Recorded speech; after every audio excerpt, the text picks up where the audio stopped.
Today we continue with the second chapter of physics, that was work, power, energy, and we had already done the first part, that was about the work, power, energy, and the second part was about the different kind of mechanical energy. So different forms of energy we already learned about. Potential energy, so potential we came to know was U is given as mgh, which is nothing but gravitational potential energy. And we also learned about kinetic energy K, given as half mv square, and we also found out how we got the value of mv square as the formula for kinetic energy. Now we move forward and we see the relationship of the kinetic energy with the momentum. So we know momentum is nothing but mass into velocity. So we have momentum over here is mass into velocity. So let's see the relationship between kinetic energy and momentum. So we have, first of all, that kinetic energy is equals to half mv square, and we know that momentum p is equals to m into v.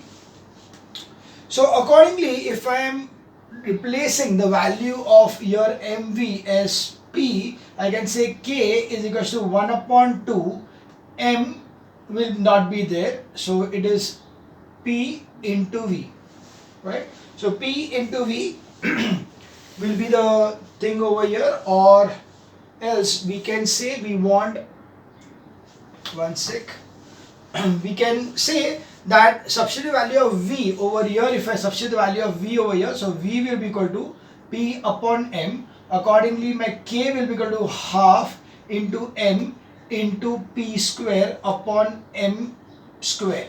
So here m and this gets cancelled. So k is equals to 1 upon 2 p square upon m will be the thing. Accordingly, we say that if we take it on this side, we have over here that p square is equals to 2mk. So that will be p square, that is the momentum, is equals to twice the mass into the kinetic energy. Now you may be thinking that why did we not take the value of p directly over here?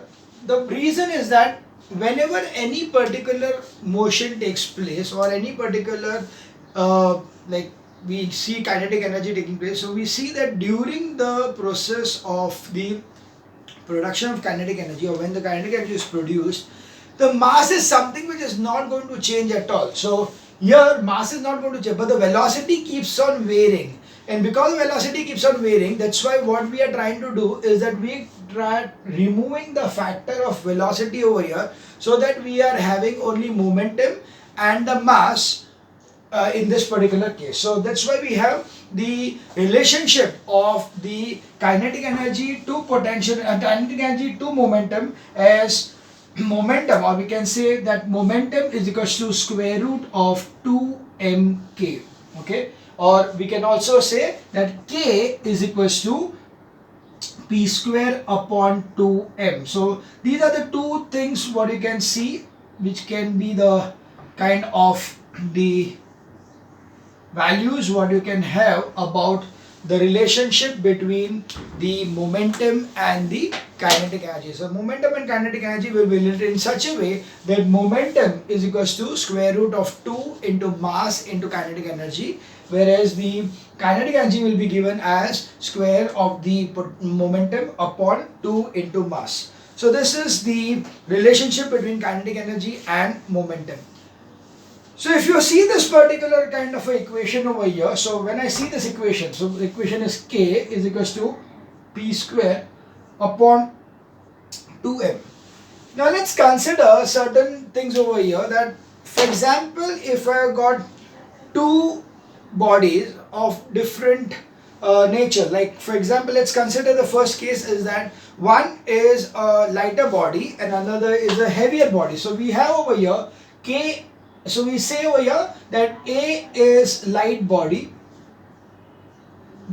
So we have the m mass is equals to m, and B is a heavy body. So heavy body, we have the mass to be capital M. So accordingly, the kinetic energy A will be equal to P square upon 2M, and KAB will be equal to, so KB will be equal to P square upon 2 capital M. Right, this is the condition over here. Now it can be seen that if the momentum of both the things are same, so if it's given to us that if two light bodies A of mass M and heavy body B of mass capital M both have same momentum, if both of them have same momentum, then you can see that over here what will happen, the 2 gets cancelled, P square gets cancelled. Accordingly, Ka upon Kb will be equal to capital M upon small m. So we will see that it will be inversely proportional. That means the kinetic energy will be inversely proportional to the masses. So more the mass, lesser the kinetic energy, lesser the mass, more the kinetic energy. It's quite obvious also that if the body has got lesser mass, it can run faster also. You can consider that way. So we see that the kinetic energy of the light body A will be more. So if the body of mass lesser will be having a higher kinetic energy, whereas a body which has got a more mass will have lower kinetic energy, because of the fact being that the momentum are the same. Both the momentum being same, it will be such that kinetic energy upon lighter body upon heavier body will be such that lighter body will have a bigger kind or a greater kinetic energy than the heavier body. Similarly, so we have over here sets. So finally we have that capital M is greater than small m, therefore Ka over here is greater than Kb. So that's the first kind of a conclusion we get from the relationship between the momentum and the kinetic energy. The next what we see is, let's consider that the light body A of mass m and a heavy body m have got same kinetic energy. So now what we are considering is that we have got the body to have the same kinetic energy, and we are trying to find out that what will be the so we have the same thing over here, but instead of this we have the formula that P square is equal to square, or we can say P is equal to square root of 2mk. Okay, so accordingly what will happen, this will be over here. So I'll remove this. I'll just write over here what we found here, that Ka, or we can just say M is greater than small m. So Ka is greater than Kb. This was what we got in the first condition. The second condition is this one. So this is the same thing over here. So here we have Pa upon Pb will be equal to root of small m to, or 2m small n into Ka upon kinetic energy is the same they are given you, so 2 capital M K. So we see over here that it will be such that Kk and 2 gets cancelled. Accordingly, Pa upon Pb will be equal to root of M upon root of capital M. So that will be in this way. You can see that because M is greater than M, therefore over here PB will be greater than PA. Right? So here it will be ulta, that if my mass is greater, the momentum will be greater if the kinetic energy is same. So one case was when momentum is same. If momentum is same if two bodies have got different masses, but if the momentum is same, then the lighter body will have a higher kinetic energy and the heavier body will have a lesser kinetic energy.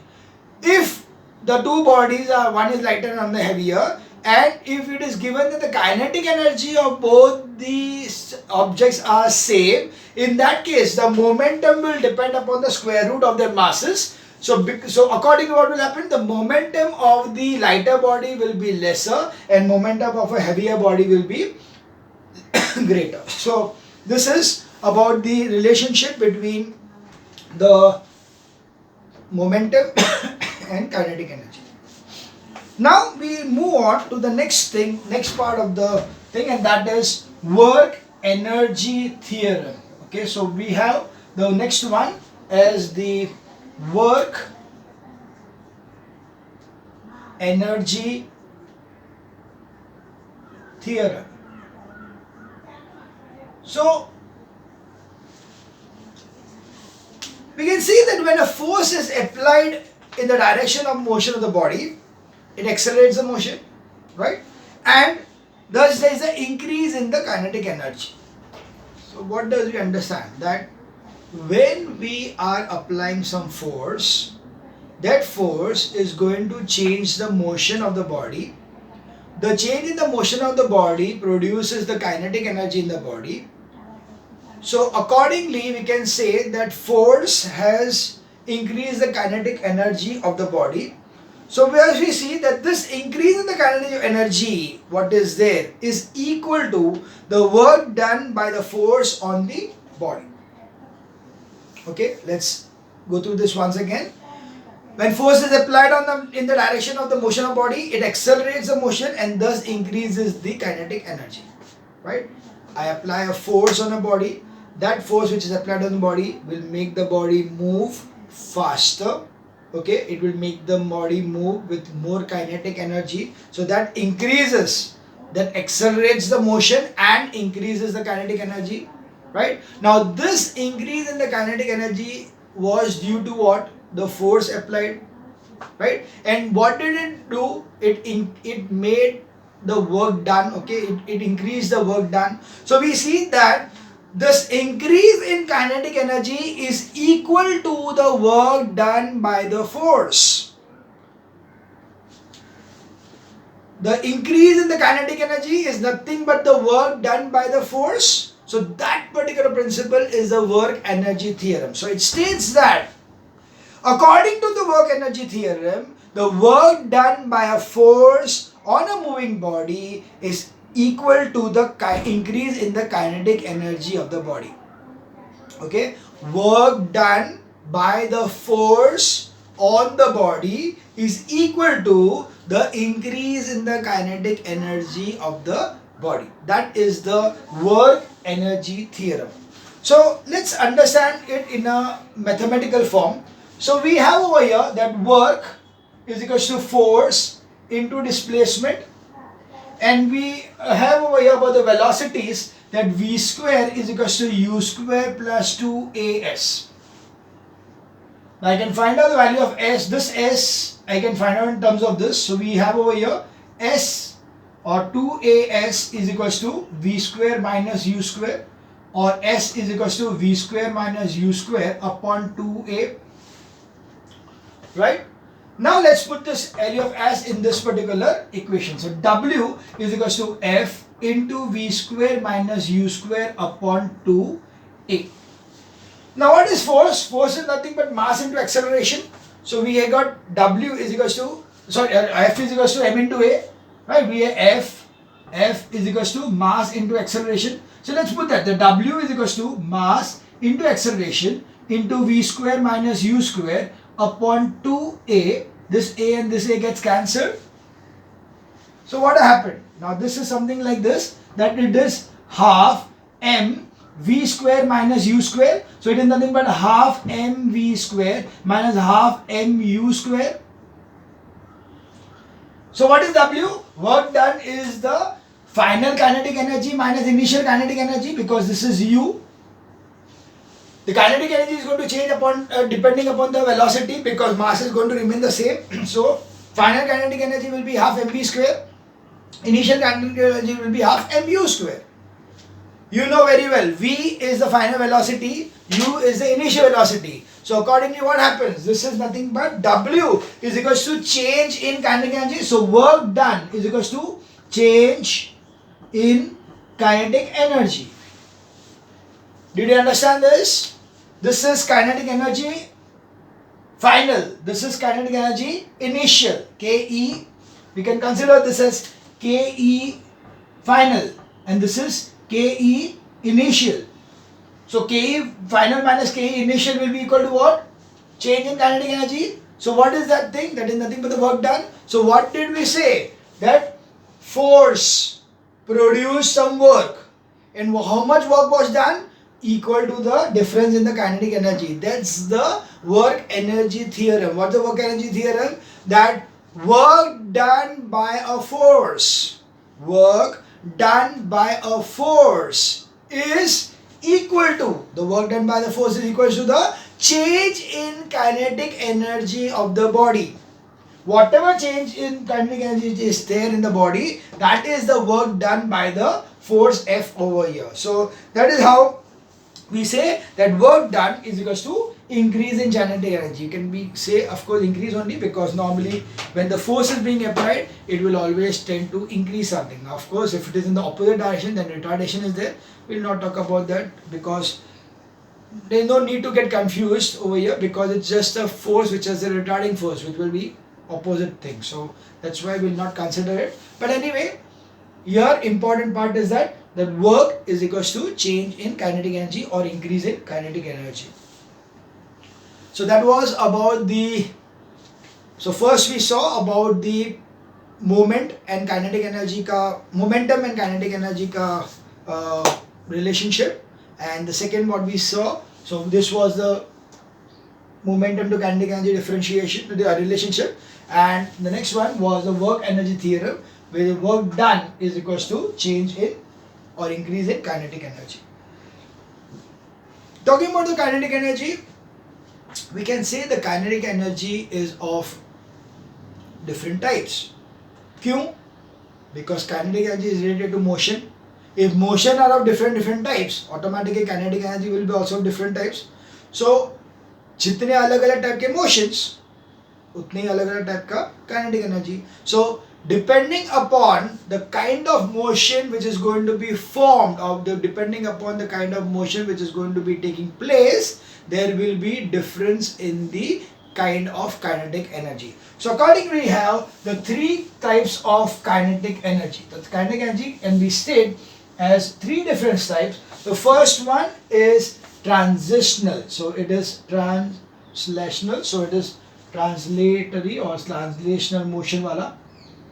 So translational kinetic energy. So if the body is moving in a linear fashion, in a straight line, okay, so the motion of a body in a straight path is called as translational motion, and the kinetic energy of the body due to the motion in a straight line is called as translational kinetic energy. So car which is moving in a straight line, the carrom में हम लोग जब मारा तो वो straight line में जो carrom गया, या atoms moving in a straight line. So all these are the molecular monoatomic gas have a translational motion because the gas is just going to go randomly like this, but it is hitting the wall and then going straight again, then hitting the wall, going straight again. So it will be just moving straight directions. Only when it is hitting, it is just changing the direction, but till the time it is not hitting, till the time collision doesn't take place, the motion of that particular gas molecule will be a straight line. Hence the kinetic energy present in the molecules of the gas will be translational kinetic energy.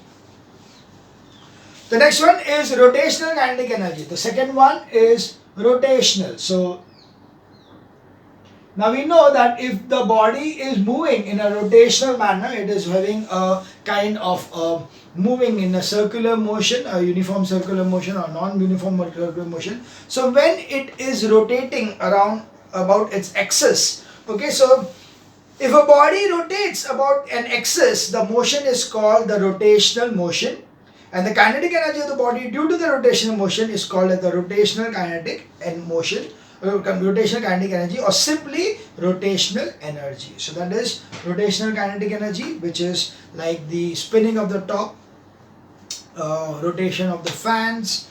Then there will be the atoms of the diatomic molecules rotate upon the fixed axis in addition to the translational motion.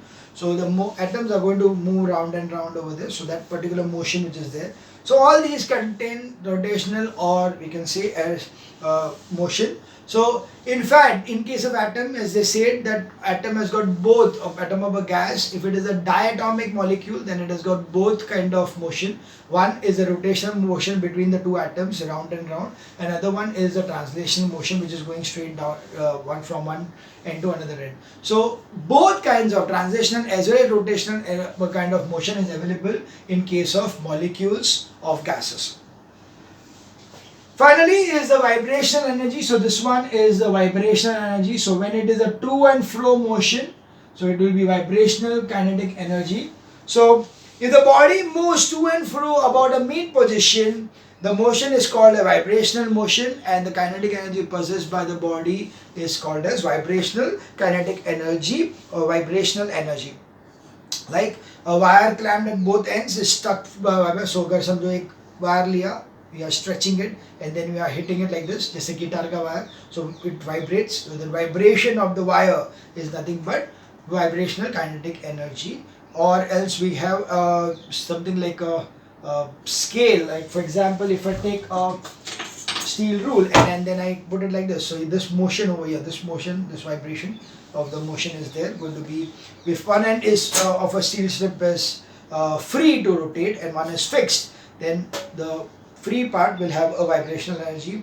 Similarly, we have over here that in a solid, the atoms vibrate about their mean position, so this possesses a vibrational kinetic energy. In a polyatomic molecule, the atoms can vibrate about their mean positions, so a polyatomic molecule has a vibration energy in addition to the rotational and transitional energy. So first of all, when we talk about the solids, so solids, we know that they vibrate only about their mean position. So due to that, what will the kind of kinetic energy that a particular solid molecule will be having will be a vibration energy. But when we are talking about the polyatomic kind of molecules of the gases, so we know that they are going to vibrate upon a mean position plus vibration or rotational motion plus the motion of the transition. So accordingly, so polyatomic molecules has a vibration energy in addition to the rotation and transition energy. So note, depending upon its state of motion, a moving body may possess either one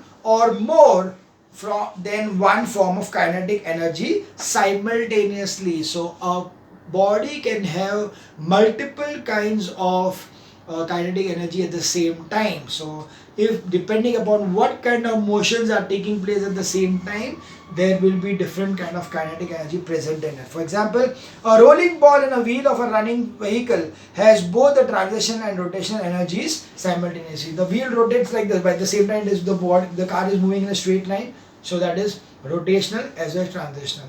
You must have seen a baller when he spins the ball. So he is spinning the ball, so ball is continuously rotating. At the same time, it is going forward and hitting the ground and then to the bat. So that particular motion is spinning as well as the transitional motion. The spinning will be rotational motion and then transitional motion, both taking place at the same time. So this is how the different kind of kinetic energies take place. That is translational kinetic energy when it is straight line, rotational kinetic energy when it is in the rotational form, movement around the axis, and vibrational energy which is to and fro motion from the mean position.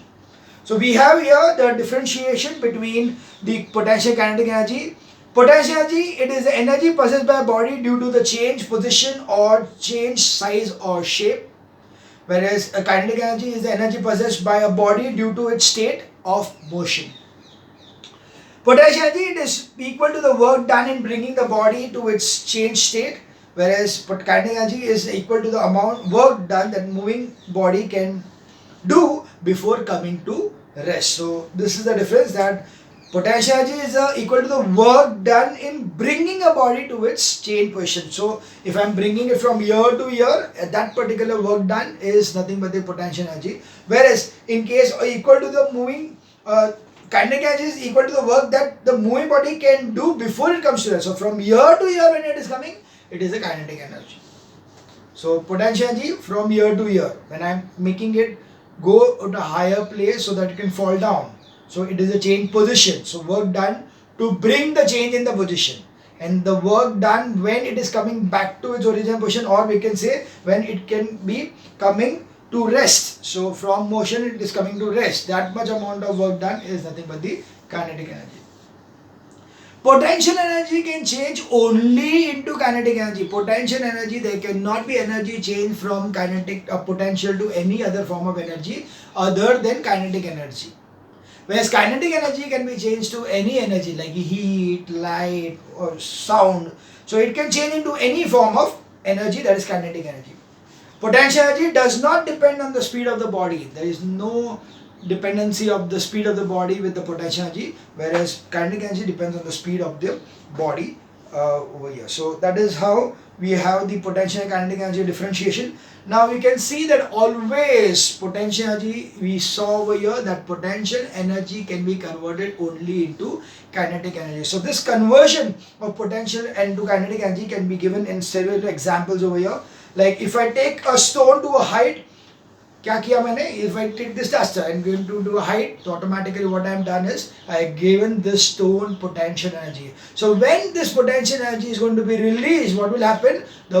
The stone is going to fall down. So when it is falling down, what is going to happen? The potential energy is getting converted into kinetic energy because the rest ka position se it is coming to motion. So accordingly we will see that when a body is at a particular height, so the change in position is there, at that time the potential energy is getting converted into kinetic energy. So when the stone is made to fall on a nail standing on a wooden piece, the nail begins to penetrate. The reason is that as the stone falls, its potential energy begins to change into kinetic energy. The falling stone now has a potential energy and kinetic energy. When it strikes the nail, stone does work on the nail. The kinetic energy of the stone changes into kinetic energy of the nail, due to which the nail moves into the wooden piece. So first thing we are here, they are taken a nail. So suppose this is the nail and this is the stone which is on the top. So when I release this particular, so this right now, this particular has a this stone has, or this duster has got right now the potential energy. So when it is released, it is going to fall down. When it falls down, it is going to hit, it is going to get, the potential is going to get converted into kinetic energy. The potential becomes kinetic, and when this kinetic energy hits this particular nail, then it will penetrate, this nail is going to penetrate downwards into the wood. So when it penetrates down, the potential energy of the duster becomes the potential energy of the nail, and that potential energy of the nail is going to displace it inside the wood. That is nothing but work done. So we can see that this particular way, the kinetic energy of the stone changes into kinetic energy of the nail, due to which the nail moves into the wooden piece. Similarly, a wound up watch spring has an elastic potential energy which is equal to the work done in bringing up the wound up state. So you know there were चाबी वाला बहुत सारे toys भी होते हैं. So if say चाबी वाली घड़ी भी होती है. So घड़ी को you need to put that key. So when you spray the, when you wind that particular key, the spring inside gets winded up. So when it gets winded up, it has got potential energy, so it is crammed up now, and slowly it releases, and when it releases, it keeps the watch moving. So the movement of the watch is because of the conversion of the spring ka potential energy into kinetic energy. So the spring is getting unwinded. So the unwinding of the spring, so first of all what we did, we gave the winding up, so that was generating, or we can say that giving the potential energy to the watch or the spring of the watch. That spring of the watch is now getting unwinded, due to which kinetic energy is produced, due to which the kinetic energy is getting converted into the hands of the clock moving.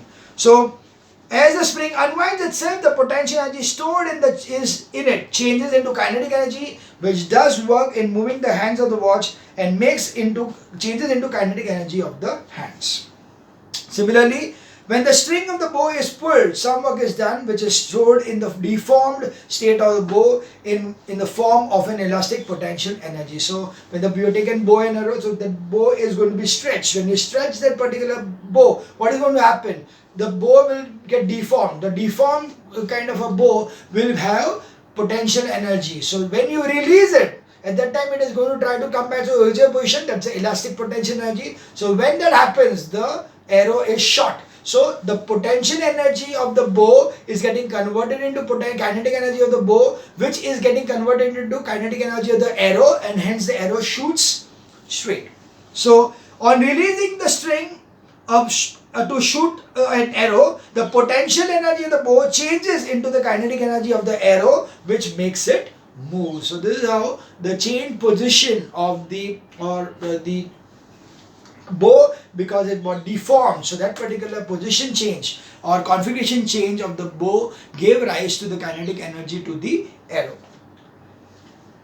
The next one is a compressed spring has elastic potential energy due to its compressed state. So when you take a spring and compress it, so it is going to have an elastic potential energy which is allowing it, which is just ready to explode out. So if you put a ball on top of it, the moment you release the ball, what will happen? The spring is going to shoot up and the ball is going to be bouncing up. So when it is released, the potential energy of the spring changes into kinetic energy of the spring, into kinetic energy which does work on the ball placed on it, and changes into the kinetic energy of the ball due to which it flies away. So as you press it, initially potential energy is there. When you release it, that potential energy is getting converted into kinetic energy, which is getting converted to kinetic energy of the ball, and the ball flies off. So this is how the potential energy is always converted into kinetic energy. Maybe the kinetic energy gets converted to many other forms, but the potential energy can only and only be converted into